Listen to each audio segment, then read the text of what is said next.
Welcome back. It's your average Jen, and I'm back in my corner. Okay, now this next episode is another pretty good one. I don't know if anyone is familiar with like the AA speakers and stuff like that, but there's Joe and Charlie, but there's also these two guys named Mickey and Peter, and they talk about the fellowship and like the fellowship of AA. It's the fellowship of the spirit and how the spirit helps transform people, and that's how you overcome drinking. I'll just let them explain because I'm probably gonna butcher this. Let me just mute myself here.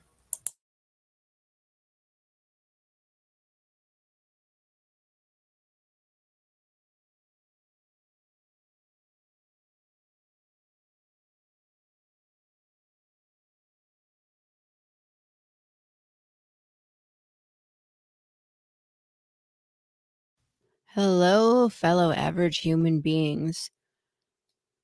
My next two episodes are going to be a two-part series, which is brought to you courtesy of the Recovered Podcast and my membership to access the back catalog of episodes. Let me go back. I'm not sure where to find the rest of this series. Let's stop this.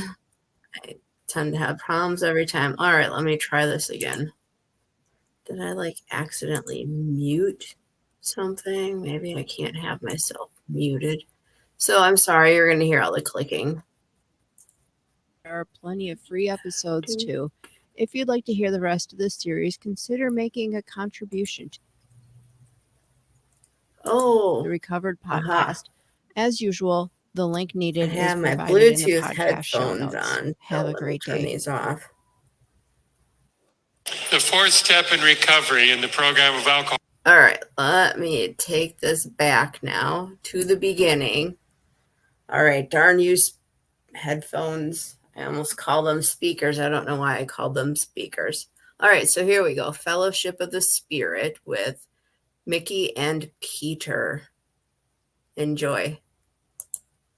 Hello, fellow average human beings. My next two episodes are going to be a two-part series, which is brought to you courtesy of the Recovered Podcast and my membership to access the back catalog of episodes. I'm not sure where to find the rest of this series. I brought up this part from that weekend retreat because they talked about fear, personal inventory, and moving past the inventory. It's a way to put together steps 4 through 6 and explain it from a new perspective. Take what you like and leave the rest. Check out the Recovered Podcast. There are plenty of free episodes too. If you'd like to hear the rest of this series, consider making a contribution to the Recovered Podcast. As usual, the link needed is provided in the podcast show notes. Have a great day. The fourth step in recovery in the program of Alcoholics Anonymous made a searching and fearless moral inventory of ourselves. All right.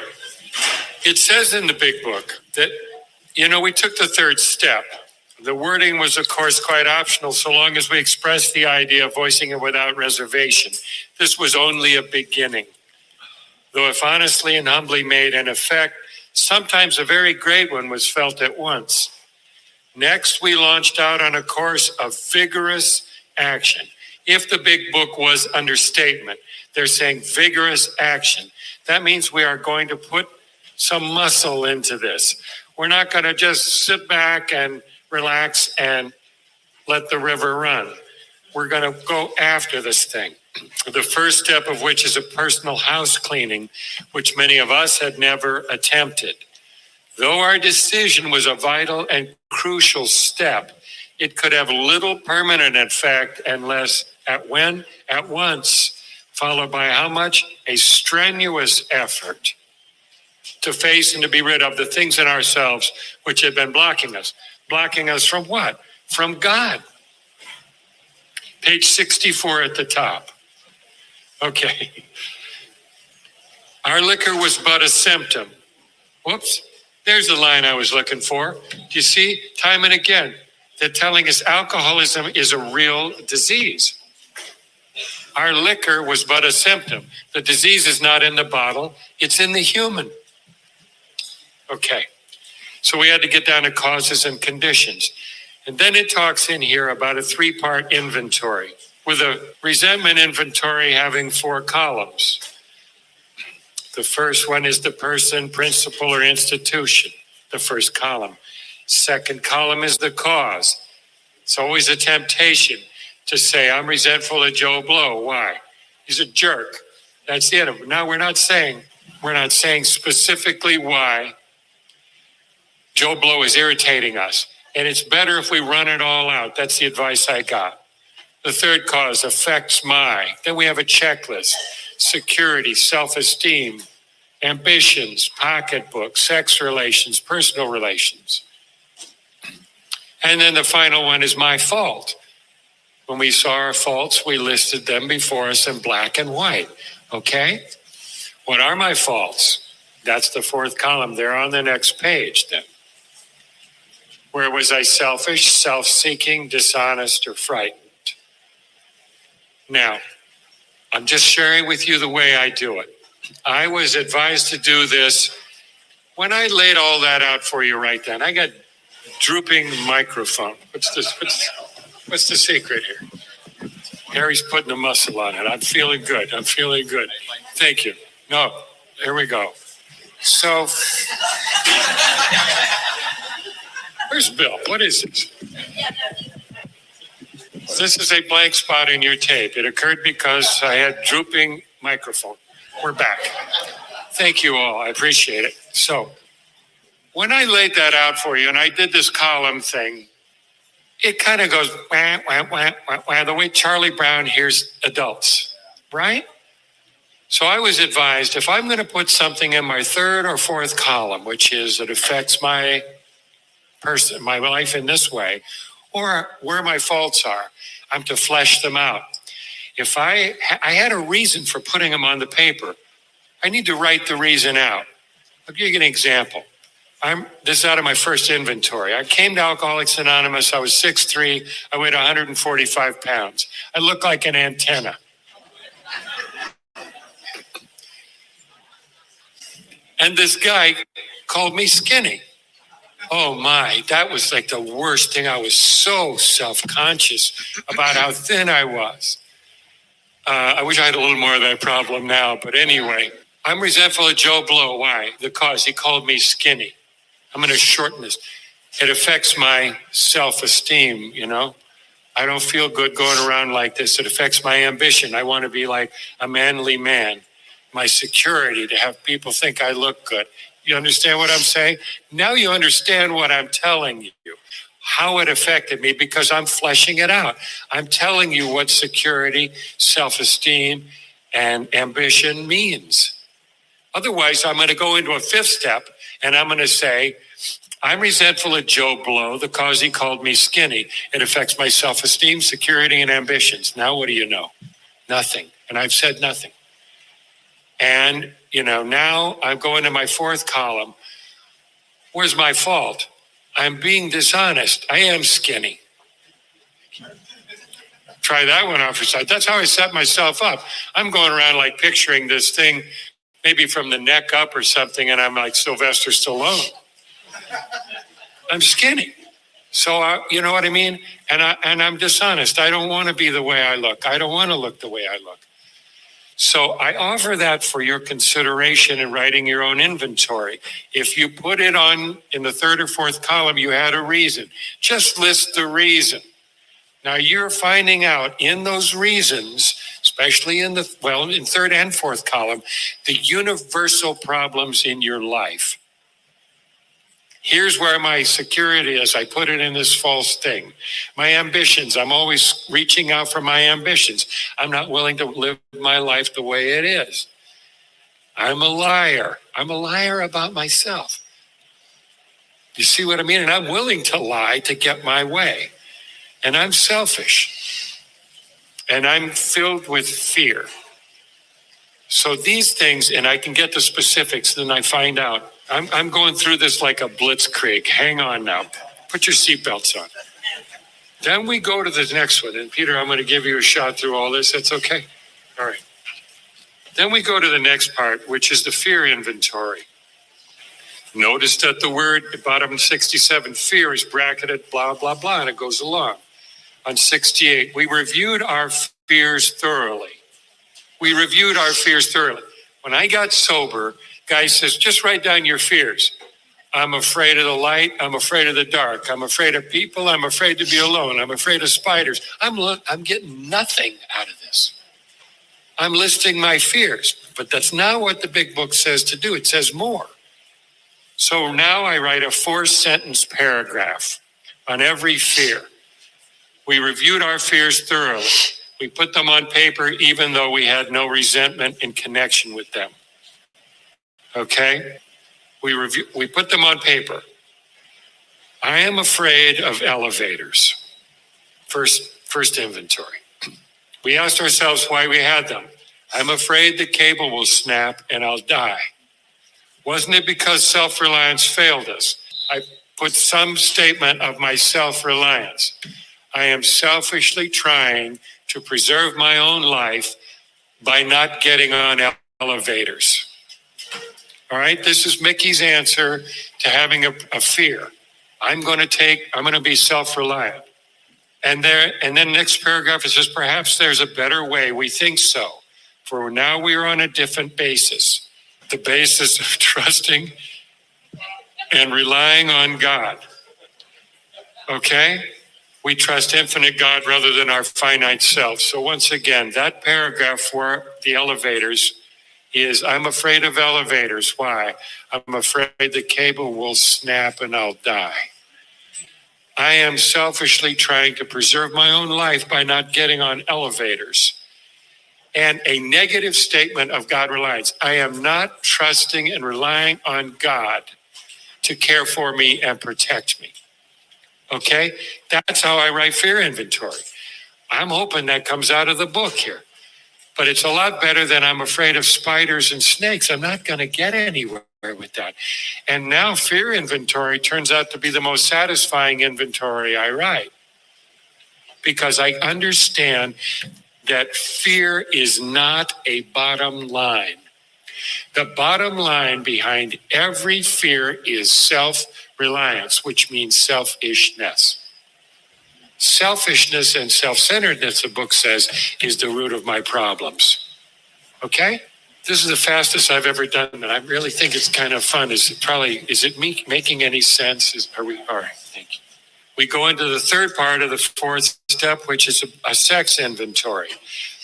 And the big secret on sex inventory is it's not about sex, right? Basically, bottom line, the sex inventory is, am I drinking people, or in the case of sex without partners, myself, and am I misusing my sexual powers for selfish reasons? All right, now about sex.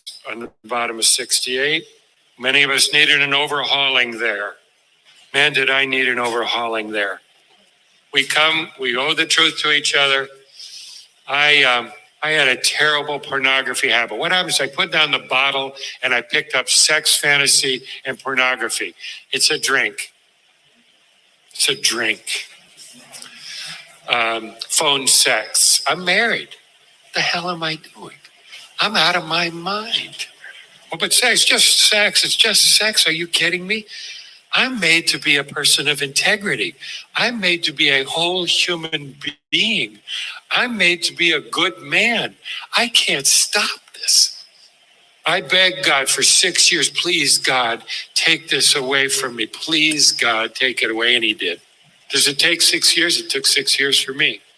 Why is sex so troublesome? Because sex, it gives us a physical hit to our central nervous system, and I get out. It's like a drink. It's just another drink. And I just happen to be an escape artist. I'm an alcoholic. So how do we write the sex inventory? I'm just offering this. At the top of page 69, well, actually in the middle of 69, it says this. We reviewed our own conduct over the years past. So now I'm going to write another paragraph. I'm not doing 4 columns. Is it okay if you do 4 columns? Of course. I don't know how you're going to do it, but that's up to you. But what I do is a paragraph, and it goes like this, where had I been selfish, dishonest, or inconsiderate? It's not about the kind of sex we're having. It's about what are we doing with other human beings or ourselves. It's where was I selfish, dishonest, or inconsiderate? Who did I hurt? Whom did I hurt? Did I unjustifiably arouse jealousy, suspicion, or bitterness? I might have aroused jealousy, suspicion, or bitterness, but that's not the question they're asking me. They're asking me, did you use jealousy, suspicion, or bitterness as a tool to manipulate somebody else? That's my understanding of this. Unjustifiably. Because I could be hanging out with a very suspicious, jealous, bitter person. They're going to go there anyway. Where were we at fault? Well, I was at fault because I'm in here with a different motive than love. I'm in here with there's no vow. I'm not going to stick around. Can I use you for a while? Nice, huh? Who likes to be used? Nobody likes to be used. Nobody likes to be used. And then here's this question. Now, what I noticed there was a stretch of this, that in working with other people, the question is, what should we have done instead? And I noticed a lot of people were not answering that question. Somehow or other, they felt like they'd gotten the sex inventory taken care of, and they're not addressing what should they have done instead. For me, the answer was monotonous. I shouldn't have been there in the first place. I should not have been there with those motives. I shouldn't be doing this. And just because I gave up drinking doesn't mean I can eat myself to death. Or have sex and be like a tornado roaring through people's lives. I can't tell you, I've listened to this inventory. Well, I was with this prostitute. Really? Okay. You're with the prostitute. Is she better off or worse off because she met you? Did you take care of her at all? I paid her. Is that helping her at all? Do you understand what I'm saying? I'm going to use her and it's okay because I paid her. She's destroying her life. Nothing's sadder than a prostitute. Nothing is sadder than a prostitute. They're locked in that life, and that's serious business. You don't have to agree with me, but I'm going to get this commercial out there. Do you know that? That's somebody's sister. That's somebody's mother. That's somebody's aunt. That's a human being. I got no business being there helping them stay sick. How they're going to support themselves after that, that's not my business. But I don't want it to be my dollar. I don't want it to be my dollar because now two of us just went down the pipe. These are human beings. I'm off my soapbox now. I'm also finished. Where is Peter? Yay! I'm done. That was it, man. Boom. I hope that was of some value. I'm still working on the droopy microphone. I'm glad it's the microphone that's droopy, right?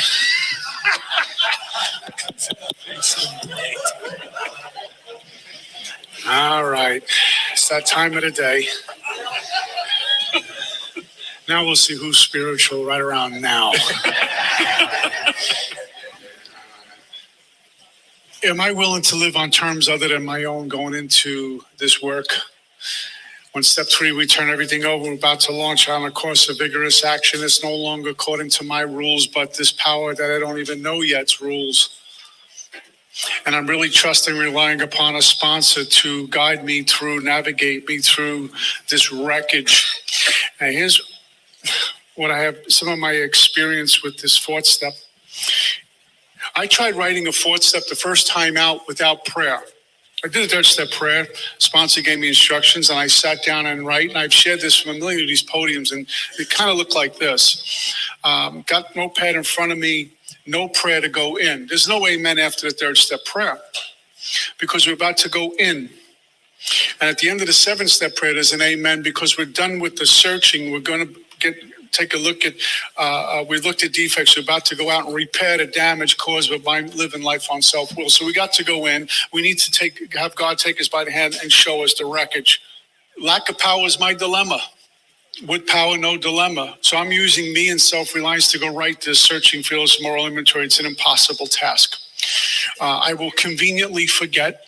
I will dismiss a lot of things. I will still be dishonest, and I am writing the fourth step. I remember once Joe H., when he was alive, called me up. He's, how's that inventory? I was going through the work again, maybe the fifth or sixth time. He said, let me hear some of your inventory. And I got into like the first couple inventories, and he had this very sinister laugh about him, and he laughed at me. And I thought I was going to get 4 stars for this wonderful inventory. And he says, you're writing that inventory, not God. And then he hung up the phone. The first time through the work, I wasn't praying. And quite frankly, I wasn't instructed I wasn't even clear-cut directions to make sure you pray. I was just told pray. So on that, I take that on my terms. I pray in the morning, at night, but not to do an inventory. And so I would sit down to write, and then I would say, well, I'll make some coffee. And because I'm thinking it's going to be a really long night, I'm going to be writing this War and Peace novel. I need lots of coffee, so I make a whole pot of coffee, and I have a sip or two, and then I say, well, maybe I should eat something because it is going to be a long night. And after I made myself a little sandwich, I'm a bachelor, so you know what that looked like, cooking for myself, frozen pizza. I said, well, I need to digest my food now before I get into this course of vigorous action. And I fall asleep. And then I said, okay, tomorrow I'm going to do it. I'm going to work. I'm going to write this inventory. And now, mind you, before I got this first little apartment that I'm writing this stuff, and I'm sleeping in rat and roach infested hallways, and I'm just as filthy as the hallway. And I have this little apartment, and I'm looking around, says, I really should tidy up a bit and vacuum and sweep and in case someone does come over while I'm writing this inventory. And then I get tired and not write. And then when I would write, that's not that, but I'm not really angry with them. It's just kind of a mild irritation. And I got stuck. And I called up my sponsor, and I'll clean up the language, but he talked about how I had to turn things over, and he gave me instructions. And the instructions were to write a prayer across the top of the page. I cannot be searching fearless and moral on my own power. I do just the opposite. And it started off with, thank you, God, for allowing me to be searching, fearless, and moral. I was acknowledging what God gave me at one time. It's just gotten convoluted with other things.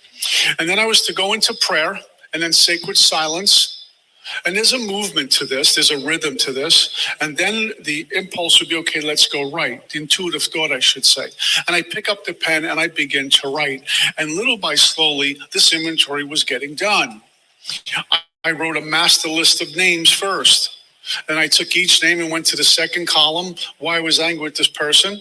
And then I looked at my third column, the 7 areas of self, and fourth column, back to the next name. And I would do this whole person, all the causes, all my third column, all my fourth column, back to the next person. Mom, she was alcoholic. She committed suicide. I thought she was weak, and it went on and on and on. Never stood up to Dad, embarrassed me in front of my friends when she was drunk. Dad, he was like a gangster. He never played sports. He never came to my games, and went on and on and on. And then so on. And I had my first and second column done, and I would go to the third and fourth column. Now, the only way I was able to do that was through prayer. And then when I was done writing for that evening, and whether it's an hour writing or 2 hour writing or it's a marathon writing, sometimes just 20 minutes, all the Spirit's going to give you, not more than I can handle. Only God knows how much I'm able to digest. I would close the book and give prayer of thanks. Thank you, God, for allowing me to be searching fearless and moral. And then I go about my day because I'm shifting in. Then I have to get out. And I start to write, and I found this pen becomes the spiritual translator. I'm not writing. And if you ever done inventory, you go, wow, where is this one coming from? Oh, I remember that. And why am I thinking about this? Now, if anyone tells us that the inventory is a cakewalk, is lying to us. We're a sociopath if we don't get disturbed in there. It's going to disturb us, shake it up to wake. There's going to be things that are going to be revealed to me that make me uncomfortable. I'm taking stock of me. Nowhere in my book says, where was my part? Because if it's just my part, that means you had a part too. My book says, we're to disregard the other person involved entirely. So if you rip me off, you rip me off. But I've been gossiping about you. I disregard you rip me off. I got to take a look at why am I gossiping about you? What an order. Just raise the bar way up here. The only way I can do that is with God's power, not on my power, because I'll seek vengeance rather than taking my inventory. I started to complete this work finally. And what happened, It was the innocent climb. I don't know where I was going. I was told to do it. Nowadays, I just close my eyes, release, and write. I don't know where I'm going. And through the journey of doing this, we may not experience so much of it when we're going through, but we look back on those days of writing inventory and how God guided and God cared for we were. And I start to kind of wake up and smell the roses. Little things, I have this, as I'm writing in this wreckage of my life, I'm saying, oh my God, I actually have my own little apartment that's clean. I go to work every day. I bathe twice a day. I even have money at the end of the week. I haven't thought about drinking. I have a sponsor. I even have a home group, and people treat me nice. I'm actually treating people nice. This is past. What an awakening.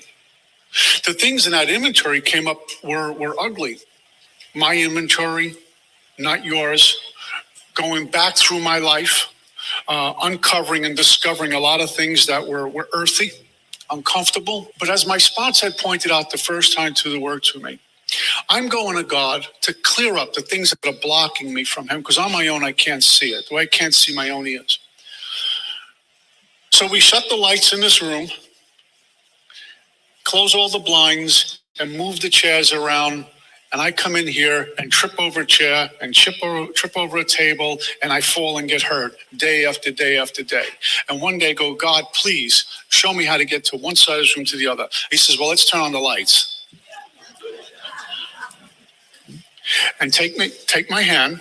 I'm going to show you what's in the way. The tables are here. The chairs are there. These are broken. I have to get thrown out. These we just got to clean up a little bit, put this stuff against the wall, and suddenly everything gets cleared out. And most of it gets thrown out. And I look back on that, and I said, oh my God, on my own, I kept stumbling with God. Suddenly I'm able to walk in and be free, which is what goes on for me in inventory, only with his power. And what a great sign of trying to experience some humility when I go, Father, please walk me through this, because on my own, I'm getting drunk. I cannot do this. And so I made an attempt. I tried self-reliance the first time to this work, right? Inventory. I don't need to pray. And I hit a wall quickly. And then I start to write, and I start to discover some things that were very uncomfortable, but I need to remember it was the Father who gave it to me. I went to him, please get me free, and say, here's what's in the way. But whatever shows up, I have found out in inventory, no matter how uncomfortable it is, it's coming from God. It isn't to punish me, it isn't to hurt me, it's to reveal things that I've been blocked to. That's the purpose of this, to remove the blocks. And he's okay, I'm going to show you, but I'm showing to you. Therefore, it's perfect. It's good. Although the humanness in me says, I don't like this. It doesn't make me feel comfortable. It's more pruning. It doesn't feel uncomfortable. It even hurts at times. But it's the Father giving it to me. And so now it's just a little different attitude. I still get disturbed. The thing with the church that we wrote about, I didn't like caring to look at me on paper. That I had contempt with 20-something years sober of my own religion, still hidden, buried, protecting itself. Who cares to admit complete defeat? In step 1, it talks about that in 12, which right here I'm doing it. But it was necessary to get free. So it's God who's giving it to me over and over and over again.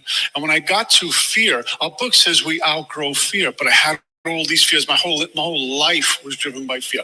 Anything that goes on now is driven by fear. My book says we're going to outgrow fear, but not because I'm a nice guy. It has to do with God's power. Here's one of the evil and corroding threads for me and many others I've encountered: self-confidence. It prolongs the illusion of self-reliance. That's all it does. I have some money. I'm good. I got good money. I got coin, as we used to say, right? I got a nice car. I got a really good job. I got things. Look at me. I'm respected in AA. Things are going good. It just makes me think I'm in charge again, and I just push God out. God's on the outer fringes once again. Inventory slams that all closed because what I'm doing is taking a look at me. Here's the other thing I found. When I get to the third column, I can see my attachments and my needs for approval from other people, especially with security, my emotional security, what I need to be okay. I share inventory with Mick every Wednesday, and we'll do inventory, and sometimes he rewrites the third column for me. because the ego still don't want me to see everything. But when it's made clear, I can see my attachments to approval, my attachments a need to be right, etc. These are the little things, because the illness gets sharp and it'll come in through the back door. It's not going to come right at me. It'll come in with little things. And as I was told, we'll die from 1,000 cuts. Just bleed out little by slowly. And then when we wake up, it's like there's nothing left anymore. The only thing should be nothing left of at the end of the inventory is me, the self. It should be smashed. Sex inventory, my ideas of how a man should be, how a woman should be. You know, how diluted. I sometimes I'm embarrassed to say this. I grew up, with old belief systems, like Neanderthal belief systems. So much so, I remember my first love. She was brilliant. She went off to New York University, graduated like valedictorian, made $1 gajillion on Wall Street, and she was a career woman. And I'm dating her. We're like puppy love. And she says, I'm going to go to college. And I said, college? What's wrong with you? You're a woman. You don't go to college. You marry me, stay home, have babies, clean my house. Right. And I swear I thought that was like, okay, I'm being a man, because that's what I was brought up with. That's why she doesn't date me anymore. Right? But you can see the collision I was having in just dating as a young guy, because that's how I thought relationships look. I had to take a look at that. With sex itself, I found its control, it's positive, it's affirmation, instant gratification. Unless I'm in love with someone, then it's an act of love. But any other time, it's I need to feel good. I need to control. I need what I got to get what I want right now, with little or no care for the other person involved. Well, what an order. I can't go through it. I had to take a look at that. And then I did principles and institutions, and I saw how incredibly angry I was with the medical community because they didn't save my mom. This is the first time through the work. How furious I was with the religious community because my mom was a church member and she committed suicide. They failed. He failed. I was incredibly angry for years with insurance companies for their shenanigans, and my hate towards politicians and police department because they almost beat my dad to death one time. So I'm 28. I'm writing another inventory a few years later. Another inventory, and those things kept popping up. Police, insurance, medical, religious. Police, insurance, medical, religious. There's a problem with me. Do I want to get free of it? We love our drama. We love our story. We love our stuff. Ask me how I'm doing. 3 hours later, you didn't even leave. I still got you. Well, let me tell you about me. I wear this stuff, as one woman calls it, it's my currency. It's how I operate with all my wounds. Was I willing to let go of that? Well, at some point when it got painful enough, I wrote inventory. I was certainly willing to let go of it. God kept giving it to me as this is a big block for you, worshiping of other things. I completed my first 4th step, and I've been doing them ever since. I remember I was living in Bay Ridge, Brooklyn. I had nothing, and I had a bookshelf that I made into a desk, and I lived on, I think it was the 4th floor in Bay Ridge, and if I looked out the window, I can see a little piece of the Verrazano Bridge, the little lights on the top. And I remember writing, and I had this little lamp, and I'm writing my inventory, I'm following direction, I'm praying and writing and praying and writing and praying and writing. I look out the Verrazano Bridge once in a while, and I know you guys identify with this. There was a sacredness to it.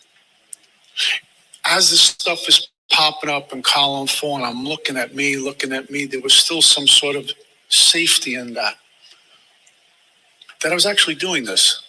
In discipline, there's freedom. In doing, we succeed. And when our book talks about as we reveal ourselves to God, he discloses himself to us, something along the lines of, that's exactly what's going on. I was being fed. And I got the work done, and I went to sit with my sponsor, and we'll talk about step 5. but it had to be cleaned out. I think it was Chuck Chamberlain would say, uncover, discover, and discard. Get rid of, out. I can't work on this stuff on my own power. I don't have the power to work on my defects. I can't work on my defects. I can't work on me. I destroy me and I hurt people along the way on my own power. God's power, everything changes. How are we able to do the things we do in recovery doesn't make sense. The spiritual life makes no sense. Uncommon sense becomes common sense. Everything I used to be, I'm not. That doesn't mean I'm cured of that. It's, hanging out outside. How can we get them today? When we get placed in a position of neutrality, safe and protected, that doesn't happen because I go to AA means the result of chopping wood and carrying wood and the pruning of the tree where I get to that place, all orchestrated by God. You know what? The path is in front of us to walk. We just got to clean it up a bit through removal. God's laid out the path. Am I going to answer him? Am I going to listen to him? Am I going to trust him? Am I going to follow him? Because the path is laid out. Whether I'm a carpenter or a CEO, the path is glorious. That's what I found out. I don't have a lot of money. I mean, I'm not some rich guy living in South Florida. I'm, chopping wood and carrying water. My life has never been as good. I mean, I have things in my life now that, and it's all because of I get out of the way. I have a sponsor who cares. God gives me a relationship with someone who cares, and I work for people who care. I don't know. It doesn't make sense to me. There's still a little piece of me that thinks somebody's going to say, hey, wake up. Move over because he's in the hallway with me or she's in the hallway with me. And there's still another piece of me, and I talk to Mick a lot about this, still a piece of me that doesn't feel deserving of even sitting, giving you a workshop. When they call me, hey, you want to speak at a conference? I want to say, you got the right number? There's a lot of people out there. I don't know. God just keeps calling me. And so I get to share some of this. So thank you. Thanks, Peter. I looked at the fourth step and I looked at the inventory and I thought, this is not a sufficient inventory. This was in my brilliance coming into Alcoholics Anonymous. This is not thorough. Resentments, fear, and sex, that's it? I mean, what about, I don't know what else I thought was supposed to happen in here. But once again, there was only one program offered to me, and it was the program of Alcoholics Anonymous. And in this book, it says to do this 3-part inventory. And I did the 3-part inventory, and my life has changed so much that the person I told you about yesterday doesn't exist anymore. I guess with real diligent work, I could bring him back. But I don't know. I don't think God would allow that. So this program works. And I do want to share that when I started this, I told you I was black and white. So they said, there's a God. Now you're going to go write an inventory after I took the 3rd step with somebody else on my knees, holding hands uncomfortably. And so I took my piece of paper, my notebook, I set it on the table. I put the pencil next to it. I folded my arms and I said, all right. And I heard this thing next to my ear. And it sounded like somebody slapped 2 2x4s together. And I picked up my pencil and I wrote something that I did when I was 4 years old on that piece of paper. And I couldn't believe it. I didn't remember that in the sense that, I can tell you about something in high school. It was given to me out of the recesses of my life. Okay? And I went and told everybody about it in the meetings. I couldn't believe like God acted. And here's what, and I'm sharing in the meeting, and that's when this man pulled me aside. And he said, Mickey, what's happening in that inventory is for you. You don't talk to anybody about it right now. I mean, I could talk to my sponsor if I had questions or whatever, but you don't bleed off the power of what's being given to you. So I didn't talk about it. And God guided me through that inventory. There are no punishing steps in Alcoholics Anonymous. No punishing steps. There's no gotcha. It's not like we get up to 9 and we gotcha, or we got in inventory and we gotcha. This is all healing. This is all healing, given out of kindness and power. And how in the world, shy of God dispensing this to Bill Wilson and Dr. Bob, how in the world did they ever come up with a spiritual connection to us being the town drunks? Well, all you need is this. What do you think Christopher Reeves would have given after his terrible horse riding injury? What would he have given for a book that will tell him, if you read this book and do what it says in it, you'll be able to get out of that chair? So we feel put upon. God, I've got this massive inventory, blah, blah, blah. We get to. I know we're moving along at a rapid clip. It's now just about, did you have something else you wanted to say? Real quick, we have promises and warnings throughout the book, and then into the fourth step, some promises. It says, we have listed and analyzed our resentments. We have begun to comprehend their futility and fatality. We commence to see their terrible destructiveness. I'm giving new eyes here. We have begun to learn tolerance, patience, and goodwill to all men, even our enemies, for we look upon them as sick people. We have listed the people we have hurt by our conduct and are willing to straighten out the past if we can. That's step 4. I didn't even get to discussing this. This is what they're promising me is going to happen. It's already had a shift. My eyes have been opened by this power. Incredible stuff going on already. The roots are grasping new soil. I knew someone, I watched it unfold, and I says, what an AA story.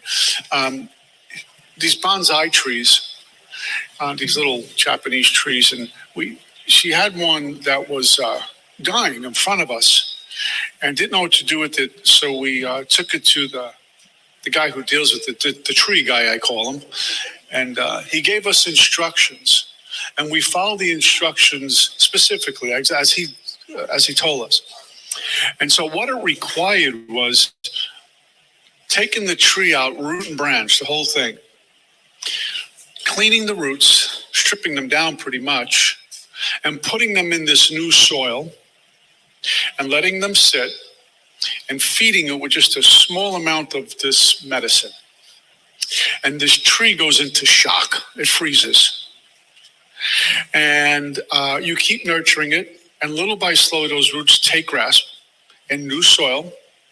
And then you see the color come back on the tree, and the leaves start to come out, and it looks like it's on steroids after a couple of months. It came back to life, which is exactly what happens to us. We get ripped out. We land in here. We got the deer in the headlights look. What is going on? I can't believe this stuff is coming to me. Why am I doing this? And we land in the world of the spirit, and we're alive again. And quite frankly, many of us are something to behold. And I don't mean that in a pretentious way. We are, because we were dying, and now we get to live. You know? I remember Mick had told me a long time ago this famous line from a movie, I see dead people, and we come into AA and we see people dying in front of us. I see dead people. And the information's right here.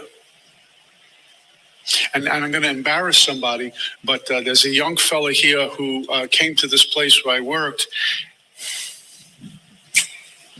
I don't know why God's given me this.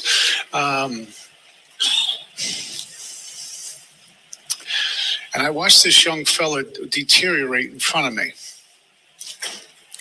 But he was given a mustard seed of willingness to get well. And anyway, he's here this weekend. And it could have been different. We could have been hearing about him or read about him and throwing flowers on his grave. But sometimes when you do this and you see those little stories, you kind of get on a plane and go home and say, maybe I'm doing something right. So that's all I got. Thanks. In closing, I would like to say that the opinions expressed here were strictly of my own making, or by my guests.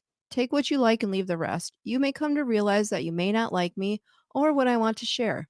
Let's talk to each other, reason things out, but let there be no gossip or criticism of one another. Instead, let the fellowship of ethical human behavior and the serenity from positive human interaction help you grow and chill out, one experience at a time. I would like to thank my higher power for guiding me through this podcast. I hope to spread the message of love, hope, and understanding by touching one life at a time. If you like this podcast, please like and share it. Comments also help other struggling people find it. I am now listener supported, and if you would like to contribute, please feel free. There is no obligation. If you would like to share feedback, you can email me at averagehumanbeing1875@gmail.com.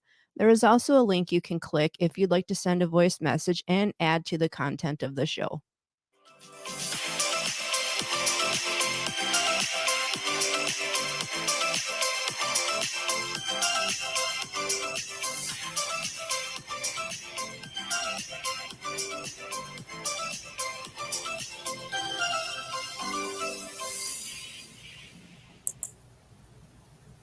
Okay.